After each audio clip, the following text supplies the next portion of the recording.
Malaya ka ba? Parang hindi. Masaya ka ba?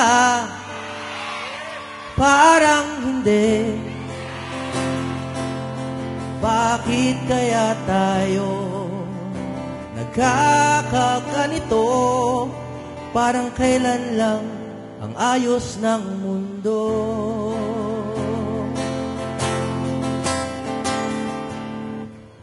Nabudol ka ba? Di ko alam. Natuto ka ba? Sana naman. Bakit kaya tayo nagkakaganito? Parang kailan lang Duterte ang Pangulo.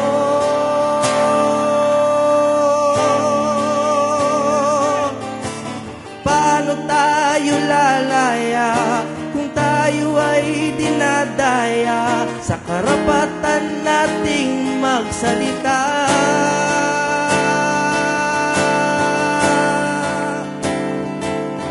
Ang maisog ay malaya, magsalita at manampalataya.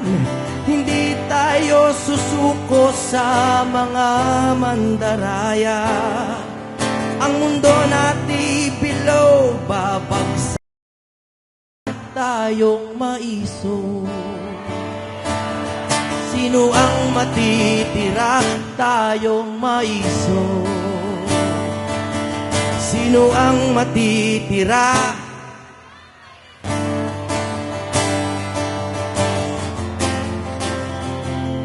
May boses ka ba? Di halata. Lalaban ka ba? Magsalita. Bakit kaya tayo nagkakaganito? Sana Duterte muli ang Pangulo. Paano tayo lalaya kung tayo ay dinadaya sa karapatan nating magsalita?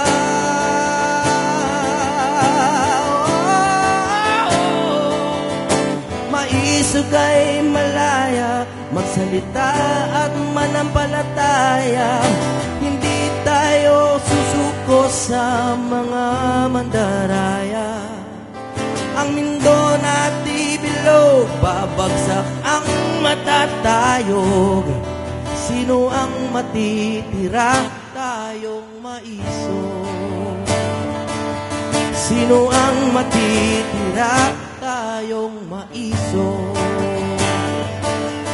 Magandang hapon po sa inyong lahat. Ako po si Jimmy Bondok. Matagal na po tayo nagsasama-sama. Malapit na tayo magkapalit ng mga muka. Meron po akong awitin na ginawa dun sa huli nating pagtitipon na ang title ay, ang pamagat ay Maharlikang Inday.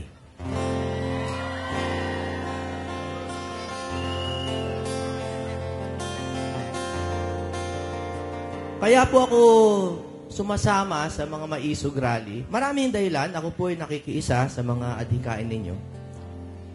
Pero ang pinaglalaban ko po, Englishin natin kasi mas kilala yung freedom of speech.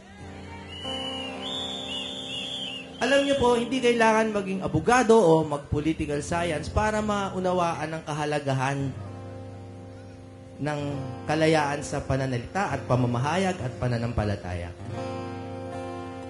Sa Amerika, kung saan nakabase ang marami nating mga batas, ang unang-una sa konstitusyon nila, the First Amendment, di ba, is the freedom of speech. Alam niyo ba kung bakit? Kasi, ang lahat ng karapatan, mapapaglaban mo lang kung nakakapagsalita ka. Kapag ang mga elite at ang mga nasa kapangyarihan ay hawak na ang lahat ng uri ng ating pakikipag-ugnayan sa isa't isa, di nasa kanila na ang lahat at nawala na tayong lahat sa usapan. nung panahon po ni Pangulong Duterte, sino ba dito yung mga sumuporta sa Pangulo natin? Nung panahon po ni Pangulong Duterte, 6 na taon siyang nanungkulan, 6 na taon niyang binigay ang buhay niya sa bayan, at 6 na taon din siyang binanata ng media. 6 na taon, sunod-sunod, di ba? Tumigil ba yung banat sa kanya? Hindi, di ba? May sinara ba siya dun sa, bukod dun sa mga hindi sumusunod sa prangkisa, ha? Alam naman natin yung mga kwento na yon. Pero meron ba siyang mga pinagbawalan magsalita? Meron ba siyang pinagbawalan pumasok sa Malacanang? Hindi. Lahat pwede magreklamo. Sa katunayan, pati ibang bayan nakikireklamo na. Pero pagkatapos ng kanyang panunungkulan, nakita natin kung gaano ang laki ng ginanda ng ating bayan. Nasaan po ngayon ang bunga nung 6 na taon na yon? Sa totoo lang, hindi po ako mahilig mang-away, pero parang nabawasan. Parang nabawasan. Ang gusto ko po talaga nung panahon ni Duterte, parang nawala yung mga lumang Maharlika at parang nagkaroon ng bagong dugong Maharlika, ang dugong Duterte. Hindi ba? Hindi po tayo basta DDS. Hindi po tayo loyal sa Duterte lang na pangalan. Loyal tayo sa nagmamahal sa Pilipinas.